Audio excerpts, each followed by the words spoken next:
Somewhere in Basel, Switzerland, in the spring of 1943, a well-dressed American banker boarded a German submarine escort vessel. He was traveling from Nazi territory back to neutral Switzerland, having just finished a series of meetings in Berlin with officials from the Reichsbank, the central bank of the Third Reich.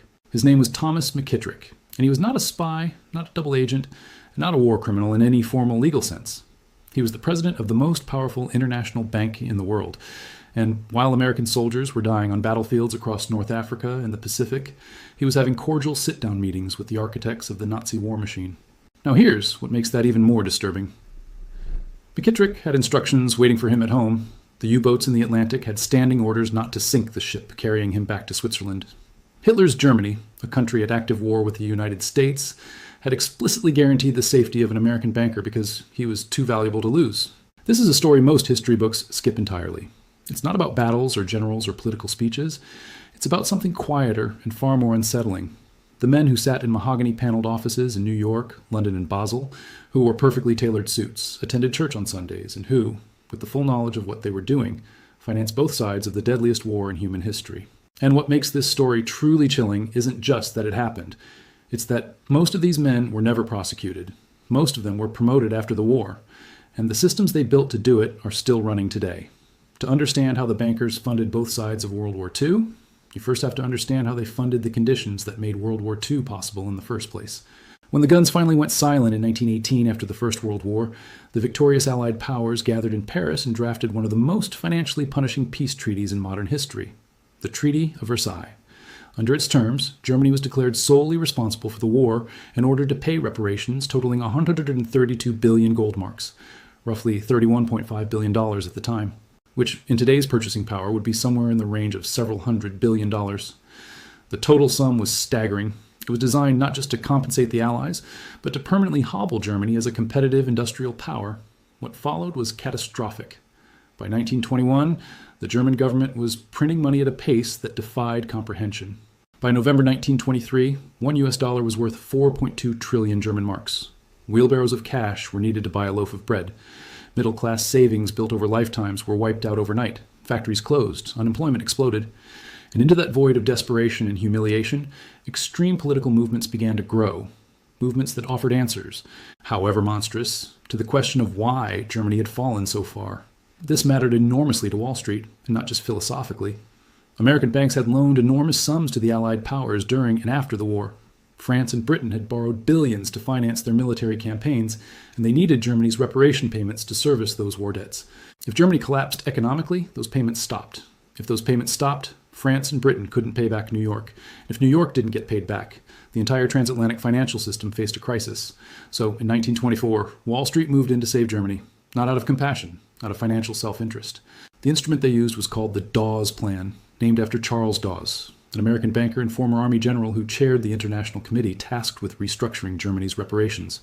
Dawes and his colleagues, including Owen Young, the head of General Electric and a major Wall Street figure, designed a framework that reduced Germany's immediate payments, reorganized the Reichsbank under foreign supervision, and most critically, opened the American capital market to Germany in a massive way.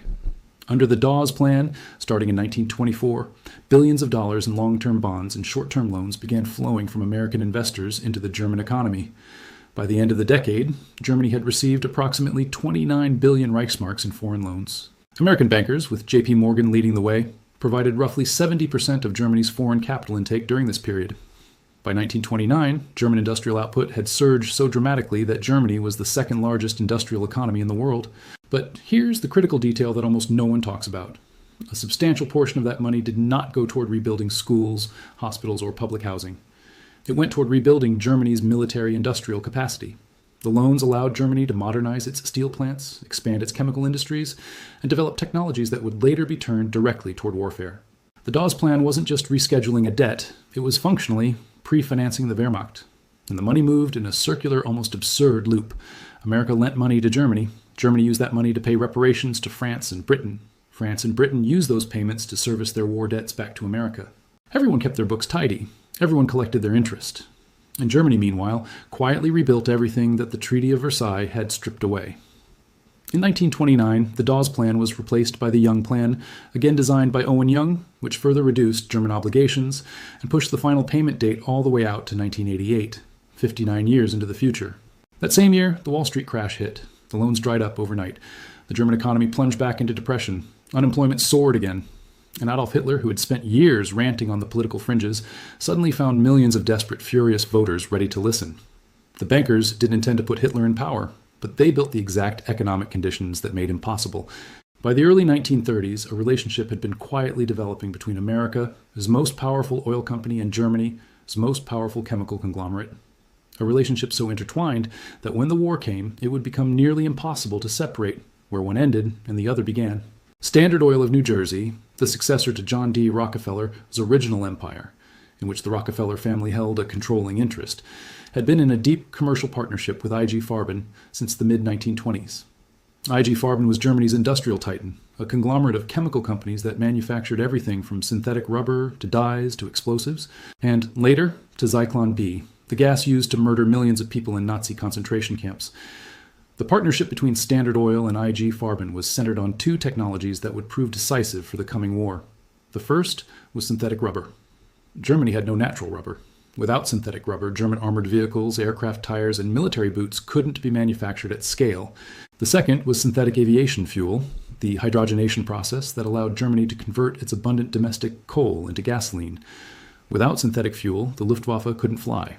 Standard Oil held critical patents for both processes. And through a series of cartel agreements negotiated in the late 1920s and early 1930s, those patents were shared with I.G. Farben, and by extension, made available to the Nazi rearmament program. An internal I.G. Farben memorandum, captured after the war, was remarkably candid about this. It stated that the agreements with Standard Oil were absolutely essential for I.G. Farben, and that without access to Standard's technical knowledge and financial backing, critical elements of German war production simply couldn't have happened. What makes this more than just a business story is what happened after war broke out. By 1940, the United States Department of Justice was investigating Standard Oil for its ongoing cartel arrangements with I.G. Farben. The evidence was damning. Standard had not only shared its synthetic rubber technology with Germany, it had actively withheld that same technology from the American military. The U.S. Navy had wanted access to Standard's butyl rubber research. Standard's own executives deliberately stonewalled a Navy inspector to prevent him from getting a clear picture of the process, all while their German cartel partner was manufacturing rubber for tanks and aircraft that were killing Allied soldiers. When Senator Harry Truman's committee exposed the arrangement in 1942, the Justice Department threatened full prosecution. Standard Oil's Walter Teagle, the company's president and an I.G. Farben board director, went directly to President Franklin Roosevelt and argued that a lawsuit would disrupt war production. Roosevelt agreed to a settlement. Standard paid a fine of $50,000 against revenues of $2 billion and issued a formal statement. The war effort moved on. The executives were never jailed, and through intermediaries in neutral countries, Spain, Switzerland, and Vichy-controlled territories in the Caribbean, Standard Oil continued to supply Germany with fuel throughout the war. Spain was re-exporting 48,000 tons of American oil per month to Germany as late as 1944. The ships carried goods that kept the Nazi war machine running. The ledgers in New Jersey recorded it all as legitimate commerce.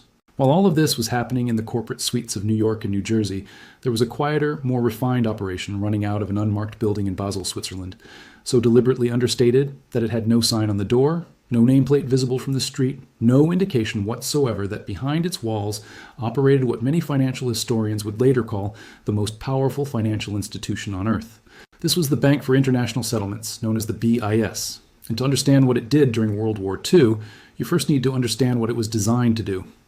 The BIS was founded in 1930 by the central banks of Europe and the United States, with Thomas Lamont of J.P. Morgan among its key American architects. Its official purpose was to manage German reparations payments under the Young Plan. Its deeper purpose, as made clear in its founding statutes, was to foster cooperation between the world's central banks entirely outside the reach of national governments. The founding documents explicitly stated that the bank's assets could never be seized, even in times of war. It was self-financing.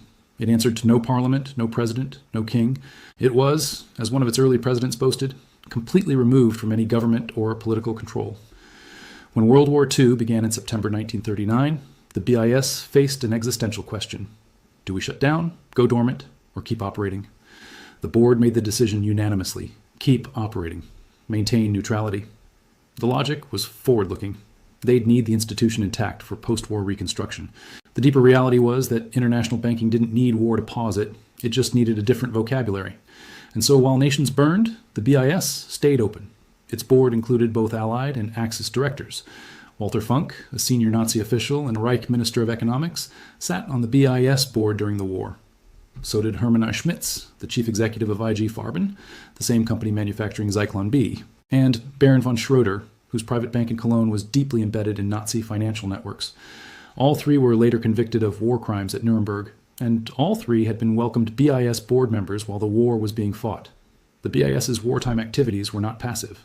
The bank willingly accepted Nazi gold looted from the central banks of Belgium, the Netherlands, Czechoslovakia, and from the personal possessions of murdered Jews, and processed it through its accounts. After Germany annexed Austria in 1938, Austrian gold reserves were stripped and shipped to the Reichsbank via BIS accounts. When Czechoslovakia was occupied, Nazi SS officers held Czech National Bank directors at gunpoint and demanded the transfer of the country as gold reserves that had been moved to the BIS for safekeeping, where they were presumed to be protected. The BIS forwarded them to Berlin. In total, the BIS received 3.7 tons of gold from the Reichsbank during the war, that investigations later confirmed had been looted from Belgium and the Netherlands. The bank's post-war investigators eventually returned that gold to the Allied Commission in 1948, but during the war, it had been used as a functional component of Nazi Germany's wartime financial machinery. Which brings us back to Thomas McKittrick, the man who ran all of this. McKittrick was appointed president of the BIS in May 1939, 3 months before Germany invaded Poland. He was an American lawyer with no central banking experience, but extraordinary connections. He knew people in Washington, on Wall Street, in London, and in Berlin. When the BIS's management decided to keep the bank running through the war under a declaration of neutrality, McKittrick became the public face and operational brain of that neutrality. What neutrality actually looked like was remarkable. McKittrick traveled freely in Nazi-occupied territory. He met regularly with Reichsbank officials in Berlin. He conducted foreign exchange transactions on behalf of the Nazi government. He recognized, through BIS administrative procedures, the Nazi occupation and forcible annexation of 10 European countries, including France, Belgium, Greece, and the Netherlands, by accepting the transfer of those countries' BIS shares to their Nazi occupation governments. By the war's peak, Axis-controlled central banks held nearly 67% of BIS voting stock. The Reichsbank's Emil Pohl, who was personally responsible for processing dental gold stripped from concentration camp victims, a crime for which he was later convicted at Nuremberg, referred to the BIS privately as the Reichsbank's only real foreign branch. McKittrick was not an ideological Nazi. He almost certainly found the extermination camps abhorrent, but he was something arguably more dangerous. A banker who had made the decision that international finance existed on a plane above national wars, above human rights, above the moral obligations that applied to everyone else fighting and dying in the conflict raging around him. He had access to detailed intelligence about German war plans. He passed some of that along to Washington contacts. He used both relationships simultaneously, serving as an intelligence asset for the Allies while keeping the financial machinery running for the Axis. When the war ended and the full scope of what the BIS had done became clear, the United States pushed hard at the 1944 Bretton Woods Conference to have the BIS liquidated. The resolution passed. The liquidation never happened. The central bankers quietly killed the motion. McKittrick stepped down as BIS president in 1946. He was immediately appointed a vice president of the Rockefeller's Chase National Bank in New York, in charge of foreign loans. That same year, the Belgian government decorated him with the Royal Order of the Crown. The BIS still exists today. It is still headquartered in Basel. It still operates outside any national government's jurisdiction. It is still one of the most powerful and least understood financial institutions in the world. McKittrick's relationship with Chase was fitting because Chase National Bank had already established its own extraordinary record of wartime accommodation to the Nazi regime, not from the comfortable distance of neutral Switzerland, but from inside occupied Paris itself. When Germany rolled into France in June 1940 and established the collaborationist Vichy government, most American businesses in France shut their doors and left. Chase National Bank stayed open, so did J.P. Morgan. While American diplomats were being expelled and American citizens were being interned, Chase's Paris branch continued to operate, doing business with the Nazi occupiers, seizing and freezing the accounts of Jewish customers on Nazi orders, and, according to internal documents later reviewed by the U.S. Treasury, doing so in what its own Paris branch chief described as a spirit of enthusiastic cooperation. A confidential note written by Carlos Niederman, the Chase branch director in Paris, to his superiors in Manhattan in May 1942, 5 months after Pearl Harbor, with the United States now officially at war with Germany, described the bank as enjoying very special esteem with senior German officials and noted a rapid expansion of deposits. He was reporting this as good news. Business was growing. Under Nazi occupation, the branch was thriving. 6 months before Germany invaded Poland in 1939, Chase wired $25 million to Germany to help finance its military buildup.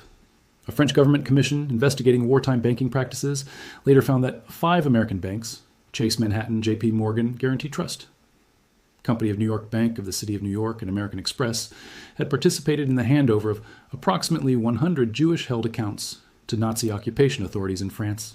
None of these banks faced meaningful criminal prosecution. Several paid civil settlements decades later. The executives moved on to distinguished careers. The banks grew larger. The BIS and Chase operated on a vast institutional scale. But the story of how American banking money reached the Nazi war machine also played out in smaller, more personal, more human scale arrangements. One of the most striking involves a Yale-educated investment banker from Connecticut named Prescott Bush, who would later become a United States senator, whose son George Herbert Walker Bush would become the 41st President of the United States, and whose grandson George Walker Bush would become the 43rd. In the 1920s, Prescott Bush became a partner at Brown Brothers Harriman, a private investment bank that, by its own description, was the largest in the world. His father-in-law, George Herbert Walker, had helped establish an important financial relationship with Fritz Thyssen, the German steel and coal magnate who was, through the 1930s, one of Adolf Hitler's most significant early financiers. Thyssen had personally given millions of marks to the Nazi Party before Hitler's rise to power, and he needed an American banking operation to help him move assets across the Atlantic. The mechanism for doing this was the Union Banking Corporation, a New York investment bank incorporated in 1924, which functioned as a clearinghouse for Thyssen's extensive American financial interests. Prescott Bush was a managing director of Union Banking Corporation. Through it and related entities, Brown Brothers Harriman transferred funds, bonds, gold, coal, oil, and steel between the United States and Germany throughout the 1930s and well into the war period. The German Steel Trust connected to Thyssen and Union Banking, the United Steel Works, produced fully half of Germany's steel and more than a third of its explosives during the war years. This was not a marginal operation. This was the backbone of Germany's military production capacity, and it was partially financed through a New York banking operation whose managing director would go on to represent Connecticut in the United States Senate. On October 20th, 1942, nearly a year after the United States formally entered the war at Pearl Harbor, the U.S. government seized the assets of Union Banking Corporation under the Trading with the Enemy Act. 5 related Bush-Harriman entities were seized around the same time. The documents confirming these seizures, later declassified and reviewed by journalists and researchers, established clearly that Prescott Bush continued working for and representing the Thyssen financial network after America went to war with Germany. No prosecution followed. No public scandal of lasting consequence emerged in Prescott Bush's lifetime. He was elected to the Senate in 1952. He served 2 terms. His family went on to occupy the White House for 12 years across 2 generations. Of all the financial dynasties that played both sides of World War II, perhaps the most architecturally sophisticated operation belonged to the Wallenberg family of Sweden, a dynasty whose banking and industrial empire was so deeply embedded in Swedish society that in the 1970s their businesses employed 40% of Sweden's industrial workforce and represented 40% of the total value of the Stockholm stock market. Sweden was officially neutral during World War II, but neutrality, as the Wallenbergs understood it, was not the same as non-participation. It was an opportunity. The family's flagship institution was Stockholm's Enskilda Bank. During the war, the bank's 2 dominant brothers, Jacob Wallenberg and Marcus Wallenberg, positioned themselves on opposite sides of the conflict simultaneously. Jacob handled trade negotiations and commercial relationships with Nazi Germany. Marcus cultivated ties with the Allied powers, particularly Britain and the United States. Between them, the family maintained financial relationships in both directions, extracting profit from each while committing fully to neither. One of their more documented wartime operations involved the Bosch Group, the German engineering and manufacturing conglomerate that was producing critical components for the Nazi war effort.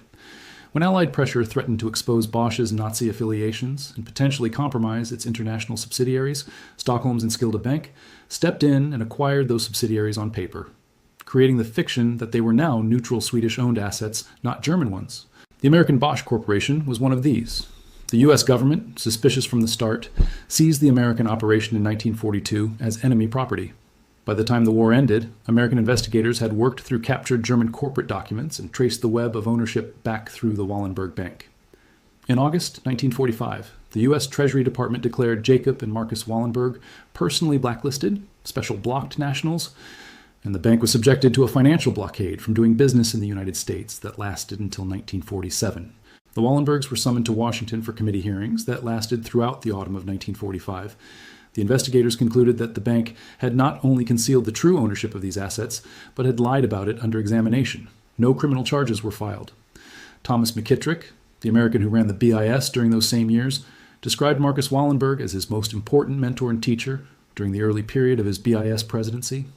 McKittrick had learned from Wallenberg how to navigate between opposing European powers. He had applied those lessons to the most powerful secret bank in the world. After the blockade was lifted, the Wallenberg family resumed business as normal. They invested. They expanded. They became architects of post-war Swedish industrial power. Today, their investment vehicle, Investor AB, controls stakes in companies including Ericsson, AstraZeneca, Atlas Copco, ABB, and Saab.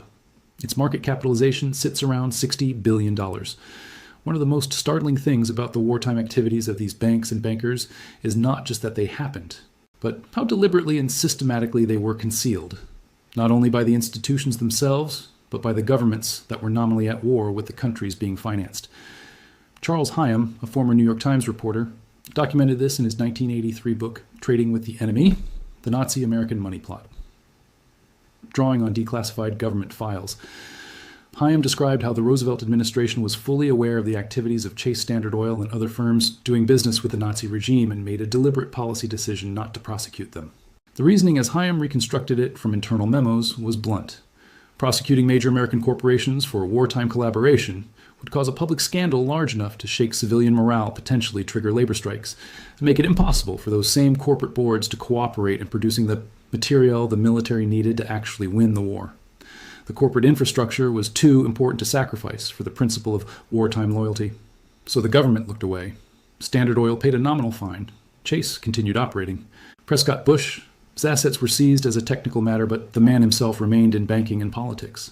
McKittrick received an award from the Belgian government and a vice presidency at Chase.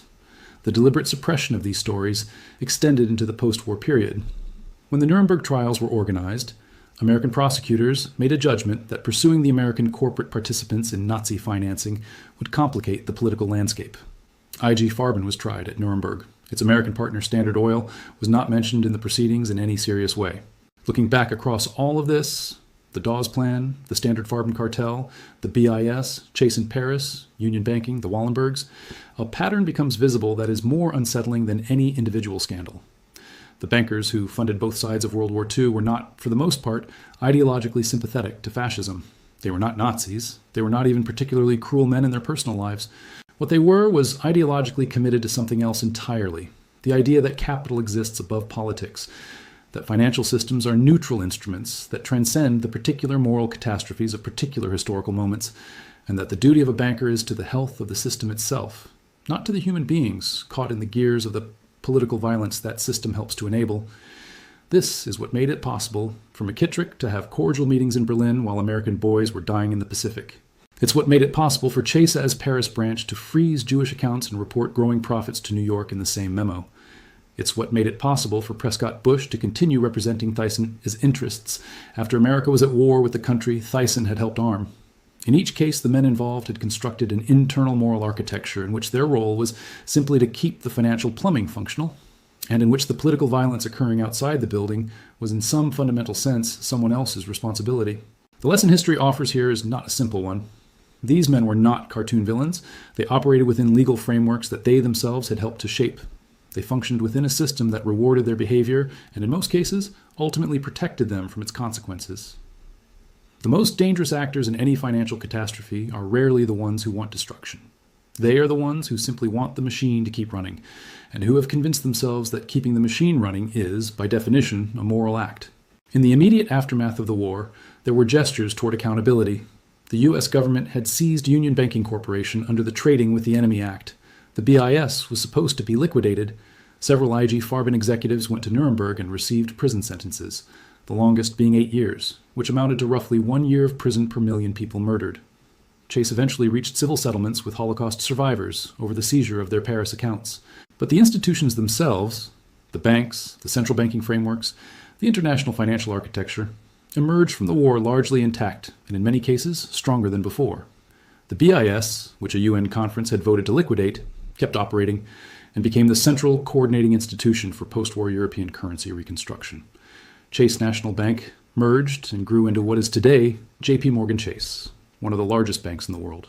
The Wallenberg family's investment empire expanded into a multi-industry powerhouse that still operates at the center of Swedish and global capitalism. And the principle at the heart of all of it, the idea that capital is a neutral force, that financial systems float above political morality, that the men who manage those systems bear no special responsibility for what those systems enable. That principle was never seriously challenged. It was folded back into the standard operating assumptions of international finance, where it has remained ever since. The story of the bankers who funded both sides of World War II is ultimately a story about the architecture of power, about how money moves through institutions, across borders, and above the level at which ordinary moral categories apply. It's a story about how the same financial mechanisms that fund schools and hospitals can, with only minor adjustments to paperwork and jurisdiction, fund genocide. It is not a conspiracy theory. Every institution named in this story, the BIS, Chase National Bank, Standard Oil, Brown Brothers Harriman, Stockholm's Enskilda Bank, is a matter of historical record. The documents are in the National Archives, in German war records repositories, in declassified treasury memos, in the minutes of Nuremberg proceedings. The facts are not in dispute among serious historians.